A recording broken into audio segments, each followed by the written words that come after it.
Pai do Senhor, queridos, abra sua Bíblia, por favor, em Josué, no capítulo de número 5, versículo de número 10. Estou feliz de estar aqui, honrado pelo convite, estar aqui com o pastor Adriano, meu pastor, pastora Luiz, uma honra muito grande, ladeado por amigos, e com uma mensagem, irmãos, no coração para transmitir a vocês. Eu peço ao Senhor que me dê essa condição, apesar das limitações, das falhas, dificuldades, que Ele possa potencializar essa mensagem no teu coração e, como já foi dito aqui, essa semente fique plantadinha lá no fundo, para que ela possa produzir aquilo que lhe apraz.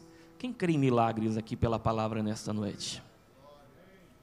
Olha só, Josué capítulo 5, versículo de número 10 nos diz assim: Estando, pois, os filhos de Israel acampados em Gilgal, celebraram a Páscoa no dia 14 do mês, à tarde, nas campinas de Jericó. Comeram do fruto da terra no dia seguinte à Páscoa, pães asmos e cereais tostados comeram neste mesmo dia. No dia imediato, depois de comerem do produto da terra, cessou o maná. E não o tiveram mais os filhos de Israel, mas naquele ano comeram das novidades da terra de Canaã. Estando Josué ao pé de Jericó, levantou os olhos e olhou, e eis que se achava em pé diante dele um homem, que trazia na mão uma espada nua. Chegou-se Josué a ele e disse: És tu dos nossos ou dos nossos adversários? Respondeu ele: Não. Sou príncipe do exército do Senhor e acabo de chegar. Se assente, por favor, glorificando o Senhor. Queridos, olha só, eu fiquei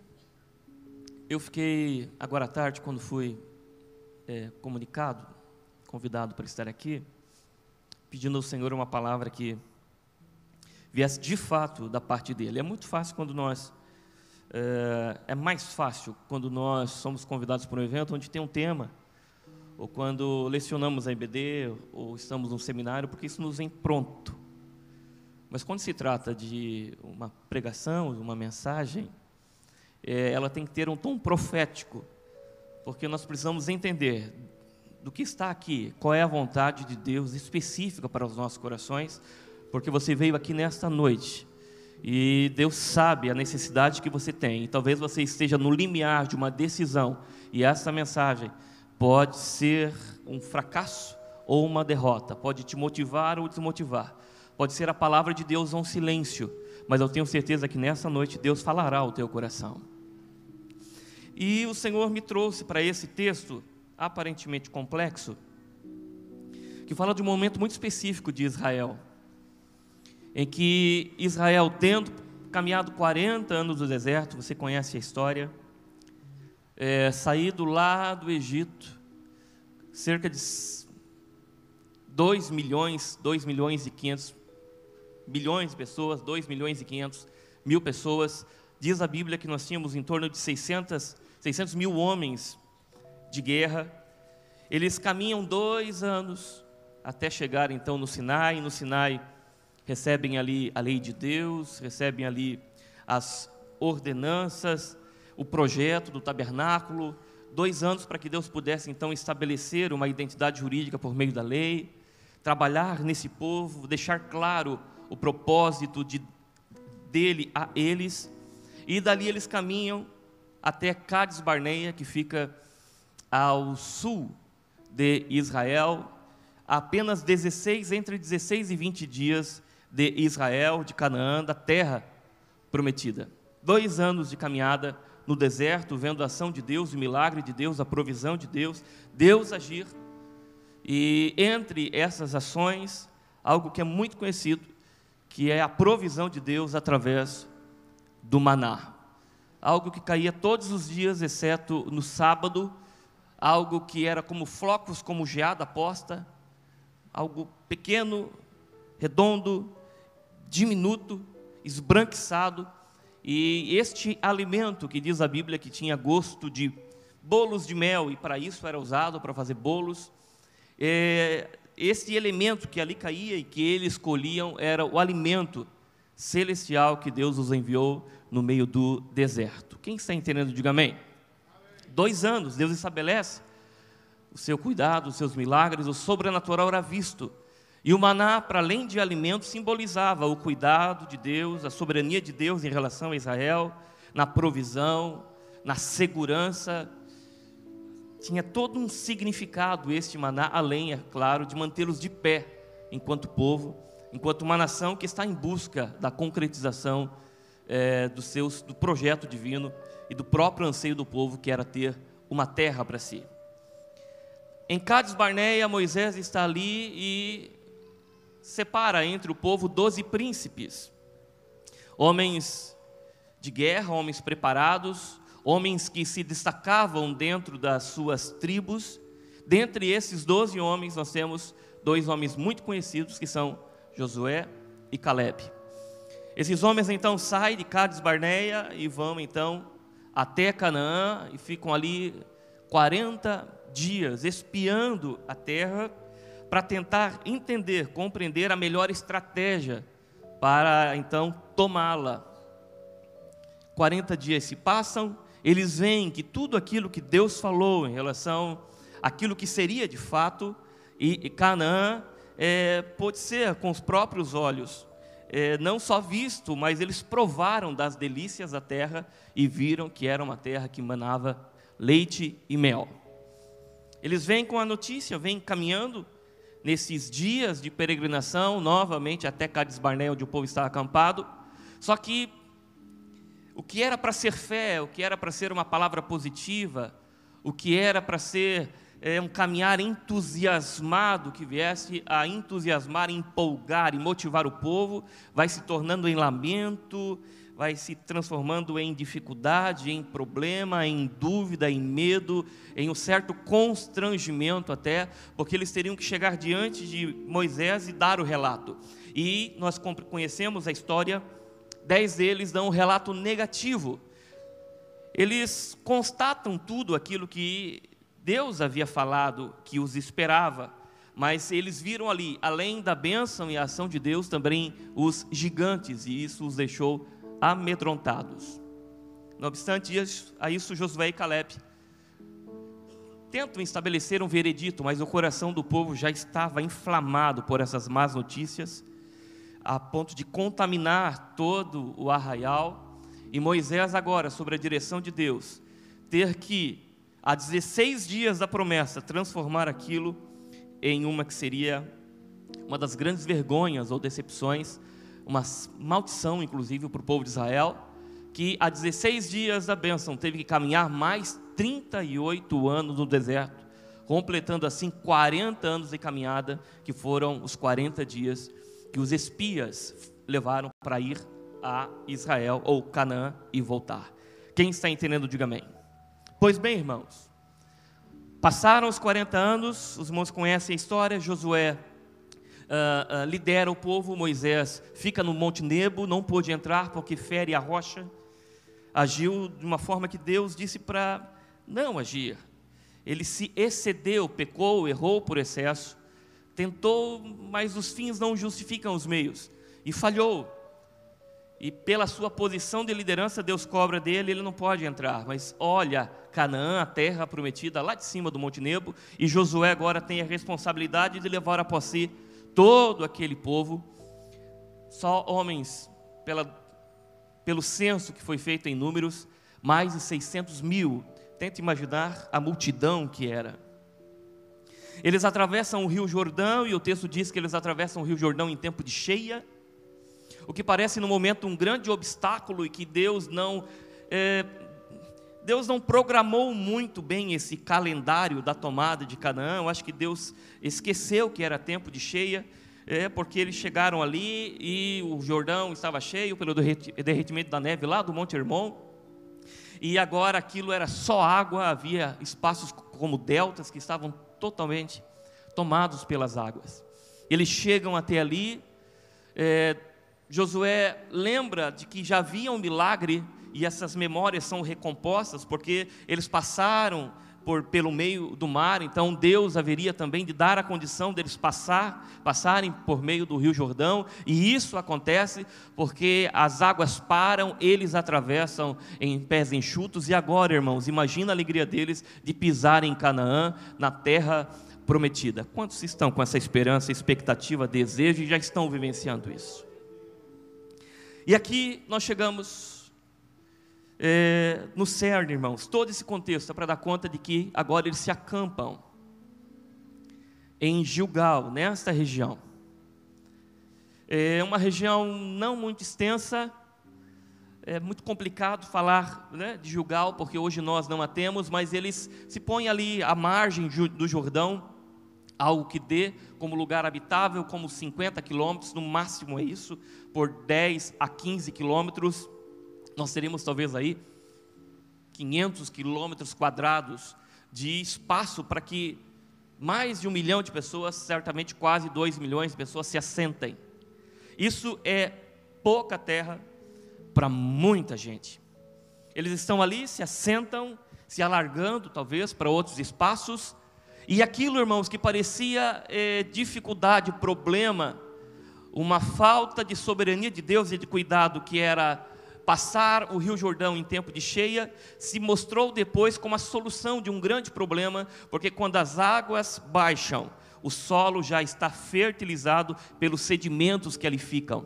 E aqui me permita já uma aproximação prática. Deus não erra nas suas ações e tudo tem um propósito. Aquilo que se mostra um problema agora, irmãos, com o tempo nós veremos que era a terra que Deus estava fertilizando, preparando, é a terra do milagre. Pois bem, eles plantam, porque passar pelo deserto não significa perder as sementes, né? Eles cuidam das sementes, eles cultivam nos pequenos espaços que eles têm, para que houvesse semente pronta, viva, né? Com força, para que ao ser plantada venha a produzir. E eles então plantam, quando as águas baixam, plantam, eles têm semente consigo. Ainda questão do deserto, assim como você tem sementes aí, você tem semente, está andando no deserto, mas as sementes estão aí esperando o momento próprio para plantar. E eles plantam e passa-se o tempo próprio da colheita, trigo, cevada, 4, 5 meses, diz o texto que eles colhem. E quando eles colhem, eles fazem, né, uma grande festa, a festa da primícia. Eles ali então comemoram a Páscoa e há muita alegria, júbilo, porque agora eles estão vendo, ainda que de modo muito singular, né, os frutos do milagre da terra, não apenas ouvindo, mas agora já comendo, tocando. Agora eles estão participando já daquilo que Deus tem para eles, não obstante ser muito singelo, porque Deus não prometeu Gilgal, Deus prometeu Canaã, amém, irmãos? É Canaã que Deus prometeu, mas valorize o Gilgal, o teu Gilgal. E eles plantam e colhem e fazem uma grande festa. O problema, se a gente pode chamar isso de problema, é que no outro dia eles acordam e vão colher o maná. E eu não sei como foi lá, mas talvez mandaram, né, a criança, o adolescente, mandaram lá o Jacozinho, né, o Samuelzinho, mandaram lá colher, como era de praxe, costume, eles dependiam disso. E eles vão colher e o maná não está lá. Cadê o maná? Quase 40 anos comendo maná. E vão de manhã buscar o maná, e cadê o maná? E o maná não estava lá, pastor. Talvez eles olharam, não tinha celular nem relógio, se fosse outro a gente já ia para o WhatsApp, e aí, tu pegou maná? Não, eu não peguei maná. Talvez ficaram por ali olhando para cima. Eu acho que Deus se atrasou hoje, eu acho que Ele perdeu a hora por causa de ontem. Mas vamos esperar mais um pouco. E esperaram, irmãos, e deu, não sei que hora que o primeiro foi lá, no raiar do dia, deu 6, deu 7, deu 8, deu 9, deu 10, e nada do maná vinha. E talvez alguém já estava pensando assim, eu acho que Deus acha que hoje é sábado, Ele se perdeu no calendário. Então vamos voltar amanhã, porque talvez amanhã o maná esteja aí. E eu penso, irmãos, que já o burburinho já foi grande, se tivesse jornal, né, já saía sei lá, no Gilgal Times, né? Porque alguma coisa aconteceu, alguma coisa não está certa. Passa-se aquele dia, eles vão dormir e de manhã cedo, eu penso que está todo mundo na rua, preparado com seus cestos, com fome certamente, não obstante ter aqueles grãos, mas é muito pouco alimento para tanta gente. Eles chegam lá, irmãos, e não tem maná mesmo. E talvez já venham os discursos, já venham as hipóteses, as muitas discussões, teologias, fóruns, debates, para tentar descobrir o que aconteceu. E talvez alguém disse, não, foi o diabo deve ter colocado uma rede lá em cima e deve ter cooptado todo o maná. Ou alguém falou, não foi, eu acho que nós estamos em pecado, e Deus está nos punindo, tirando de nós o maná. Não, eu acho que Deus escolheu outro povo, esqueceu-se de nós. Mas não, irmãos, foi Deus que tirou o maná, E a pergunta é, e quando Deus tira o maná, como nós ficamos? Como você fica quando o maná se esvai, sai, desaparece, não vem, de forma abrupta e sem... Olha, irmãos, não houve sabe, o Senhor não chegou para eles, olha, amanhã não vai ter maná. Não teve uma informação preliminar, não se deu conta disso. Simplesmente não veio. E o povo agora está numa dificuldade, no problema, no momento de crise. E deixa eu dizer uma coisa para você. Se eu pudesse dar um título a essa mensagem, eu daria momento de crise. Porque todos nós passamos de crise, e talvez a palavra mais utilizada hoje seja a palavra crise em todos os contextos possíveis. Nós falamos de crise política, crise moral, crise ética, crise nos relacionamentos, falamos de crise teológica, falamos de crise, irmãos, falamos de crise financeira e falamos de crise espiritual. Eu não sei qual crise você está passando.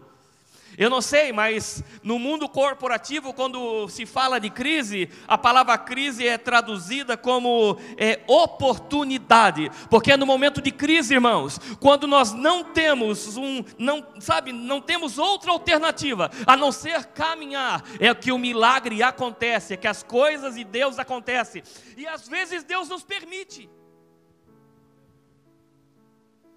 porque enquanto o maná estiver caindo, a gente está deitadinho ou sentadinho em Gilgal, com o cestinho, a boquinha aberta, esperando, vem maná. E se não fosse Deus tirar o maná, eles estariam até hoje em Gilgal, irmãos.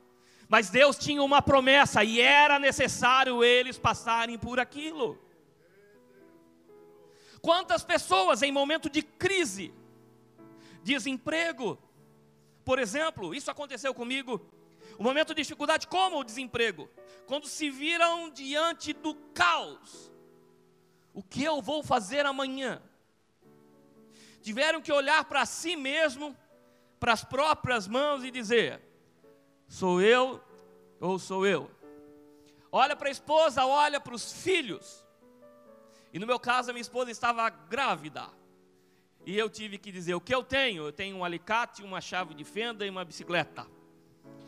E com isso Deus me deu um negócio, irmãos, durante 12 anos, e eu fui trabalhar com aquilo, era eletrotécnico, fui trabalhar na área na época, e fiquei 12 anos e Deus me abençoou. Você está entendendo o que eu estou dizendo? É no momento da crise, quando Deus tira aquilo para que nós venhamos a amadurecer, passar de fase, tomar uma atitude para além do comodismo, da mesmice. É ali que nós começamos a descobrir que existe um Deus de sobrenatural, que vai além daquilo que nós imaginamos, e que tem uma vida muito mais, irmãos, em relacionamentos muito mais profundos, de muito mais experiências, de paz, de harmonia, de felicidade, de descobertas. É no momento em que o maná é retirado, em que a gente se dá conta que a gente precisa dar um passo. E esse povo está nessa condição.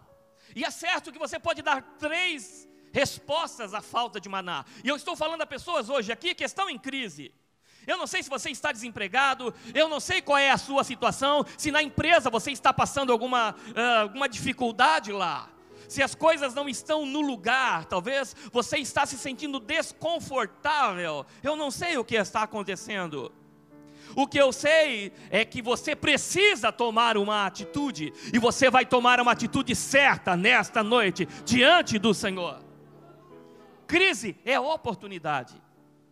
A primeira possibilidade é você voltar. Pastor, é uma possibilidade, mas não é a atitude que você vai tomar. Mas certamente no meio daquele grupo de tantos, alguns pensaram, mas sabe, a gente pode voltar para o Egito. A gente está aqui, o maná acabou, é pouca terra, é pouco grão para nós.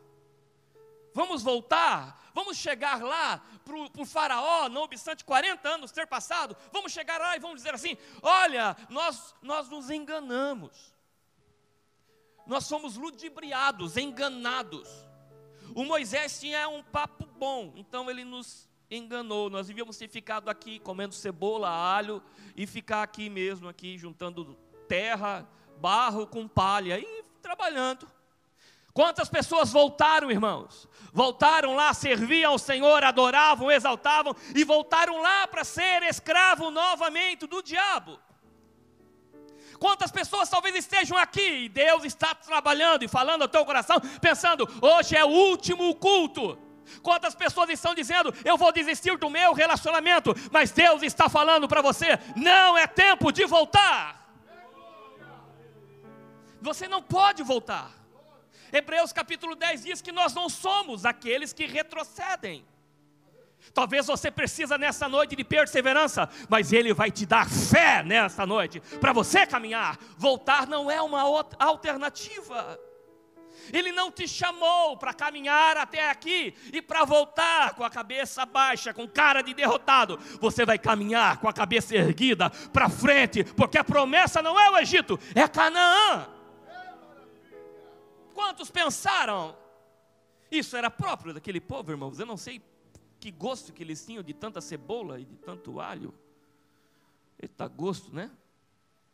Não passava um vampiro perto deles. Gosto de comer cebola. O Senhor mandava um manazinho todo dia. E um dia, irmãos, eu inventei de falar para o meu filho, numa mensagem como essa, assim, numa conversa, sobre bolos de mel. E ele foi no mercado e tinha bolachão de mel. E eu arrumei para a cabeça, irmão, porque daí eu tenho que comprar sempre aqueles bolachão de mel, e aquilo é caro. E eles reclamavam o cuidado de Deus, e reclamavam, e certamente alguns pensaram em voltar, mas essa não é uma alternativa ponderável para aquele que é filho de Deus e que tem tanta coisa para conquistar. A segunda possibilidade, essa me assusta, porque é uma alternativa e é uma atitude que muitas pessoas têm tomado, e que pelo fato de não ser considerada no tempo, uma questão circunstancial, nós às vezes não nos damos conta de quão prejudicial ela é, que é aquela alternativa que dá conta de ficar ali. Talvez alguns disseram, não vamos voltar, mas nós vamos ficar aqui. Vamos ficar aqui em Gilgal. Enquanto tiver semente, a gente vai comendo aqui, vamos comer, mas nós colhemos, mas tem que guardar para plantar. Não, a gente come, a gente fica por aqui mesmo. Não, mas não tem para todo mundo. Não, a gente raciona. Vamos racionar, conta gota, a gente um pouquinho para cada um. Mas os filhos, os filhos se preocupem com eles. A gente dá conta de nós hoje. Irmãos, nós somos responsáveis pelas próximas gerações. Você é responsável pelo teu filho, você é responsável pelo teu neto. Você precisa deixar um legado, e o legado que você precisa deixar não é Gilgal, é Canaã. Você precisa caminhar por eles. Talvez você olhe para a sua circunstância, a condição agora, e diga, eu acho que o que Deus tem para mim já está bom. Eu já tenho aqui um pouquinho, Oh, irmãos, por que se contentar com um pouquinho, se o Senhor tem tanto para nós? Glória ao nome do Senhor. Vamos ficar aqui, não tem problema. A gente vai morrer mesmo. Ó céus, ó vida, ó azar. Tem gente assim, né, irmão? Sim, Deus não tem nada mesmo. Eu vou morrer mesmo. É um discurso assim de pessimismo. Deus querendo fazer mais, e você limita a ação de Deus, o poder de Deus. Deus querendo fazer mais na tua empresa, no teu negócio, na tua vida. Deus querendo fazer mais no teu relacionamento. O Senhor querendo fazer mais no teu ministério. E você limita. Não, acho que Ele não tem mais. E Ele lá dizendo, vai, creia, eu estou contigo. Eu estou contigo, eu estou contigo. Vá, se desperte, caminhe. Se dê conta que há uma palavra dirigida a vocês. Há uma palavra que diz que Canaã foi dada como herança. Tome posse desta palavra. Mas é certo que alguns disseram, não, vou ficar aqui está bom mesmo. Deixa eu dizer uma coisa para você. Essas vozes que ecoam, tanto para voltar como para ficar, são vozes que ecoam, irmãos, de tantos lados. Mas por conta do tempo, deixa eu dizer, tem alguém que fica jogando setas. E você sabe muito bem quem é. Eu nem vou dizer o nome dele, o encardido, porque ele fica jogando setas. Essas setas são como palavras que vêm à mente, mas também como sentimentos que vêm ao coração. Nós conseguimos diagnosticar muito bem esses pensamentos que se nos vêm. Você não vai conseguir, não tem jeito. O seu filho não vai aceitar Jesus. Ele não vai sair das drogas. Não, você vai ser constrangido, envergonhado. Não tem jeito para você. E você aceita. Nessa noite o Senhor vai arrancar essas setas da tua mente, em nome de Jesus, em nome de Jesus. E as guerras se dão primeiro aqui. Se nós não vencermos aqui, irmãos, nós não venceremos lá fora. Nós não venceremos os nossos relacionamentos. Se nós não estivermos bem resolvidos aqui, nós não vamos ter forças para envolver, entusiasmar ninguém, motivar ninguém. É preciso arrancar essas setas que vêm aqui. Mas tem uma outra seta, e essa é pior, que vem da parte do inimigo e que vem aqui. E quando vem aqui é pior, irmãos, porque nós não conseguimos decifrar. Vem como um sentimento de derrota, de fraqueza, de angústia, de medo, de constrangimento. Você anda de cabeça baixa e não sabe por quê. Você sai daquele culto abençoado, cheio de fé, mas chega na segunda-feira, chega na sexta-feira e já não tem forças. Porque é uma seta que vem aqui e você não sabe de onde vem. Mas nessa noite o Senhor vai arrancar e vai colocar um muro de proteção em volta de você. Quem crê, diga glória ao nome do Senhor. Porque Ele sabe que nos falta força. Ele sabe que somos limitados. E quando não podemos andar ao seu lado, Ele nos leva no colo, glória ao nome do Senhor. Ele sabe o seu momento de fragilidade. Mas é preciso tomar uma decisão. E a decisão não é ficar em Gilgal. Está tão bom aqui, o Senhor tem mais para você. E por fim, que decisão linda você vai tomar nessa noite, já tomou no seu coração, que é olhar para trás e dizer, não volto. É olhar para o celeiro que tem alguma coisa, mas dizer, eu não vou viver de miséria espiritual, de conta-gota, eu não vou racionar, eu não preciso racionar. O Senhor tem abundância espiritual, as suas promessas, a sua manifestação. É olhar para frente. Mas aí você vai dizer, pastor, mas se eu olhar para frente tem Jericó? Tem, e não estava muito longe. Tem Jericó? Tem. Mas quem é que tem medo de Jericó, irmãos, quando nós servimos o Senhor dos exércitos? Glória a Deus. Tem Jericó? Tem. Eles já tinham um relatório de 38 anos dos gigantes da terra. Eles já sabiam disso. Só que Josué dá conta desse espírito que precisa nos envolver nessa noite. Diz a Bíblia que Josué estava em pé. Josué estava em pé e levantou os olhos, ele estava atento. Ele colocou no seu coração, não volto e não fico. Eu estou esperando a resposta de Deus. E Deus tem resposta nessa noite. Ele ficou esperando e estava tão alerta, tão vigilante, tão disposto, tão ele estava reconhecendo que Deus viria até ele, que alguma coisa iria acontecer, porque o Deus que os trouxe até ali não permitiria que ali ficassem, que ele ficou atento. E quando veio alguém, irmãos, Josué já chega junto já, como diz os jovens aí. O que tu quer aí? Nós estamos juntos ou nós estamos separados, né? Tu é dos nossos ou é dos nossos inimigos? O que tu quer? E nessa hora, irmãos, veio aquele que está aqui nesta noite e disse não, só disse não, basta uma palavra. Ele disse não, sou o príncipe do exército do Senhor e acabo de chegar. E quando o Senhor chega, irmãos, aleluia, quando ele chega para cuidar, acalentar, aconselhar, proteger, dirigir, mas também ele vem para dar a estratégia. A decisão sua nessa noite é dizer: eu vou caminhar, se colocar de pé diante dele e dizer: Senhor, eu aceito a tua vontade. Ainda que essa vontade se estabeleça por estratégias das mais loucas possíveis. E eu vou ser sincero para vocês, quando eu olho estratégias dadas por Deus como essas, eu fico, irmãos, assim meio, eu já sou meio confuso. Quando eu olho, eu fico sem entender nada.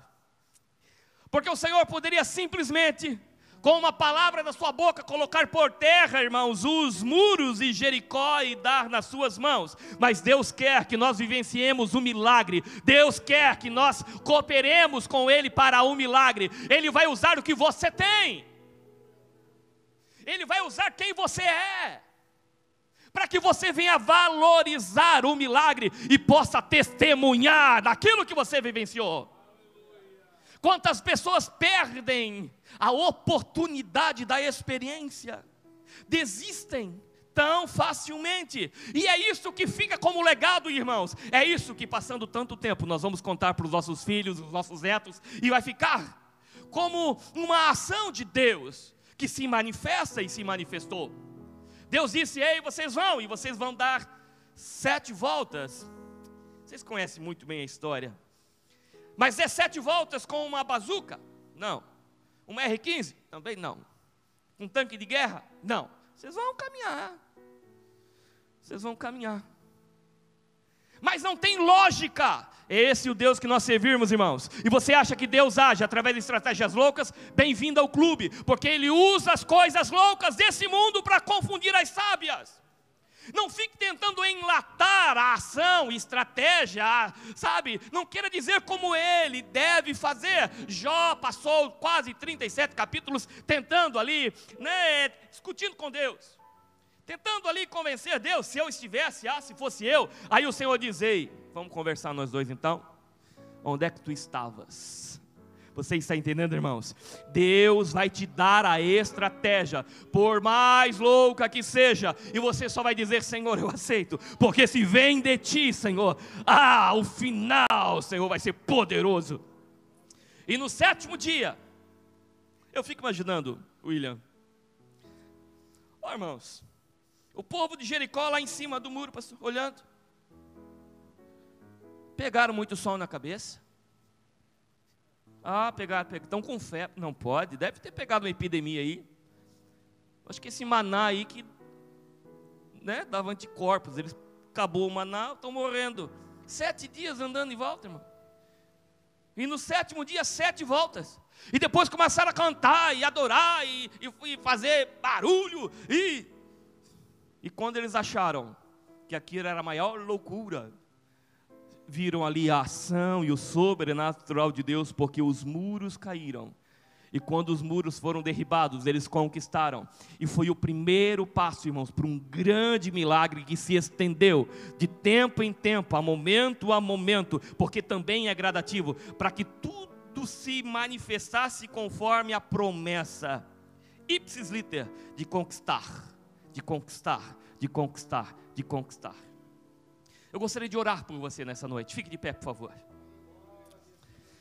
Eu não sei qual é a crise, em que momento que você está. Talvez você avaliando a situação na qual você se encontra. Eu sei que há situações nas quais nós sofremos as consequências dos nossos erros, mas mesmo essas condições, essas circunstâncias que se estabelecem por conta de nós mesmos, essas aparentes maldições das nossas ações, Deus pode transformar em bênção. Quem crê nisso, diga glória ao Senhor. Pode transformar em bênção. Mas você talvez está numa situação difícil, tentou falar com tanta gente, mas o Senhor está aqui nessa noite. Ele se colocou de pé nesta noite, e Ele vai te dar a estratégia. Eu quero orar por você. Vem à frente, por favor. Você que talvez nesta noite, nesse dia, nessa semana, pensou em dar um passo atrás, o Senhor vai te dar força. Ei, não dê um passo atrás diante do Senhor. Não dê um passo atrás no teu ministério. Não dê um passo atrás no teu relacionamento. Não dê um passo atrás nos teus negócios. Creia, se Deus te deu, Ele está sustentando todas as coisas. Talvez você está aqui nesta noite conformado com a situação na qual você está. Deus tem mais para você. Escute, se nós fazermos sempre as mesmas coisas, o resultado será sempre o mesmo. Se você quer que Deus haja diferente, faça algo diferente. E a primeira coisa que você pode fazer é vir à frente. Você não está vindo para se constranger, você está vindo para se colocar diante daquele que veio nesta noite para te dar a estratégia. Talvez você esteja aqui nessa noite e se colocou de pé, está vindo aos cultos, está fazendo a campanha, mas precisa ouvir a voz do Senhor de forma muito específica em relação ao que deve fazer. Ei, são muitas vozes. Nessa noite Ele vai falar aos teus ouvidos e ao teu coração o que você deve fazer. E talvez o que você deva fazer é caminhar 6 dias em silêncio, mas caminhar até o momento de que um grito, de que o grito saia da sua garganta. Vem à frente em nome de Jesus. Eu quero orar por você. Você que sente ser afligido por uma voz que vem, uma voz de derrota. Você que sente um sentimento que te leva para baixo, como um peso que não permite você caminhar. Nessa noite o Senhor vai tirar esse peso, vai tirar essa seta, esta flecha, e Ele vai curar a tua vida. Quem crê, diga glória ao nome do Senhor. Eu não vou esperar mais. Se você não veio à frente, mas precisa, estenda as suas mãos aos céus. Amado Deus e Pai, nós estamos diante de Ti nesta noite. Nós reconhecemos as nossas misérias, limitações, debilidades, fraquezas. Nós reconhecemos, Senhor, que somos pó e cinza, mas conhecemos também e reconhecemos o Teu poder. E apesar de nós, apesar de quem somos, suplicando a Ti, Senhor, suplicando a Ti, porque a Tua palavra diz que onde há um coração quebrantado e contrito, a esse Tu não despreza. E há homens e mulheres aqui nesta noite que estão se lançando diante de Ti, porque só Tu podes fazer. Eles estão, Senhor, em dificuldade, na crise de uma encruzilhada. Senhor, não sabem como agir. Parece que o chão saiu debaixo dos seus pés. Parece que não sentem mais a Tua presença, o Teu cuidado. O maná se foi. Mas foi Tu que permitisses para que eles dessem um passo de fé, saindo do comodismo e, Senhor, e tomassem a Canaã, deixando Gilgal. Tu estás aqui nesta noite, e eu peço a Ti, Senhor, levanta nesta noite um exército disposto, pronto, cheio de fé, alerta. Senhor, não com os ouvidos agravados, mas com os ouvidos prontos e o coração destacado a Ti, para sentir a Tua presença e Te ouvir, os pés prontos para caminhar na tomada da promessa. Não há acaso em Ti, não há nada que é puramente circunstancial. Há a Tua soberania, e ela se estabelece das grandes e pequenas coisas, e eu sei que Tu estás agindo nesta noite, em nome de Jesus. Amém e amém. Deus abençoe os irmãos. Se você puder, dê um abraço de fé na pessoa que está perto de você, um abraço de fé, e diga: nós vamos caminhar. Egito não é para nós, Canaã é o nosso lugar, em nome do Senhor.